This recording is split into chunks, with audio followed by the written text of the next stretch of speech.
CBSE school மத்திய அரசு நடத்துகிற அல்லது மத்திய அரசின் ஒப்புதலோடு நடத்தப்படுகிற கல்வி நிறுவனங்களாகும். மாநில அரசு நடத்தக்கூடிய கல்வி நிறுவனங்களில் இந்தி சொல்லித்தரப்பட்டால் அதை விமர்சிக்கலாம். இவர்கள் மிகவும் போற்றுகிற இந்திய ஒன்றிய அரசு நடத்துகிற கேந்திரிய வித்யாலயா அவர்களின் பாடத்திட்டத்தை நடத்துகிற தனியார் பள்ளிகளில்தான் இந்தி மூன்றாவது மொழி என்கிற பெயரில் சொல்லித்தரப்படுகிறது. இந்தியை திணிப்பது மாநில அரசா ஒன்றிய அரசா என்பதை இதிலிருந்து அவர்கள்தான் புரிந்து கொள்ள வேண்டும், மக்களுக்கு எடுத்துச் சொல்ல வேண்டும். பாஜகவை சார்ந்தவர்களே அந்த பள்ளிகளை மூடச் சொல்லலாம் அல்லது அந்த பள்ளிகளில் இந்தியை கற்றுத்தர கூடாது என்று சொல்லலாம். அதை விட்டுவிட்டு திமுக அரசை அல்லது மாநில அரசை விமர்சிப்பது பொருத்தமாக இல்லை. மாநில அரசின் கல்விக் கொள்கையில் இந்திக்கு இடமுண்டா என்பதுதான் கேள்வியை தவிர மத்திய அரசின் கல்வி திட்டத்தில் இருக்கிற இந்தியை எல்லோரும் விமர்சிக்கிறோம், வேண்டாம் என்கிறோம்.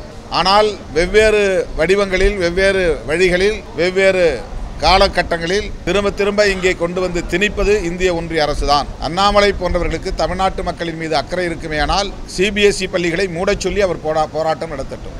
திருமாவளவன் சிபிஎஸ்இ பள்ளி நடத்துறாரு தெரியாதுன்னு அவர் அழகா சிபிஎஸ்இ பள்ளி நடத்திக்கிட்டு அழகா ஒரு போட்டோவை போட்டுக்கிட்டு அழகா ரிப்பன் கட் பண்ணிட்டு இருக்காரு. அவருக்கு இதை பத்தி வழி தெரியுமா? திருமாவளவனுக்கு இதை பத்தி என்ன வழி தெரியும்?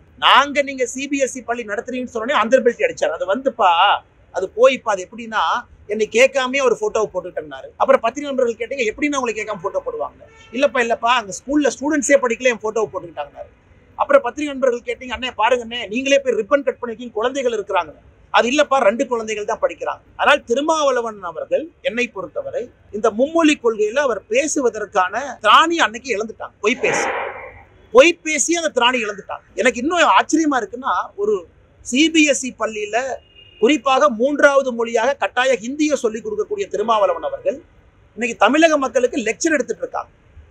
இது குழந்தை இருக்கக்கூடிய ஒரு தந்தை தாய்க்கும் இந்த அருமை புரியும். எல்லாரும் வீதியில் இருக்கிறாங்க இன்னைக்கு. ஏன்னா அந்த குழந்தைக்கு உரிமை வேண்டும் என்பதிலே தெல்ல தெளிவா இருக்கிறாங்க.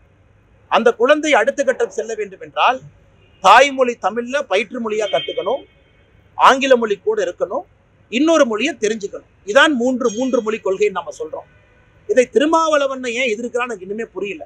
அதனால் இந்த கையெழுத்து இயக்கத்துல நம்முடைய வெப்சைட்டை நீங்க பாத்தீங்கன்னாவே தெரியும், இந்த போலி அரசியல்வாதிகளுடைய முகத்தை தோலுரித்து கொண்டிருக்கின்றோம். அவங்க சொன்ன பொய், அவங்க நடத்துற பள்ளிக்கூடங்கள் எல்லாமே. அதனால் எங்களுக்கு ஒரு நாளும் இது வெற்றி தான். இது யாருமே எடுக்காத ஒரு விஷயத்தை பாரதிய ஜனதா கட்சி தைரியமா எடுத்திருக்கிறோம் தமிழக மக்களை நம்பி. அதற்கு ஆரம்பமே கடந்த 24 மணி நேரம் பார்த்தீங்கன்னா மிகப்பெரிய எழுச்சியோடு மக்கள் ஆதரவு கொடுக்குறாங்க. நாங்கள் கடைசி வரை இதை வச்சிருக்கோம். அதற்கு முன்பாகவே 1 கோடி கையெழுத்து என்பதை எங்களுக்கு கிடைத்துவிடும் என்கின்ற போது நம்பிக்கை எங்களுக்கு சார். பாஜக அரசு தமிழ் வளர்ச்சிக்கு கல்விக்கு நியாயமான நிதி அளிக்கலன்னு கனிமொழி குற்றச்சாட்டு பண்ணிருக்காங்க. கனிமொழி அக்காக்கு அது ஒரு ஆங்கிலத்தில் ஒன்று சொல்லுவாங்கன்னா செலக்டிவ் அம்னீஷியா அப்படிம்பாங்க.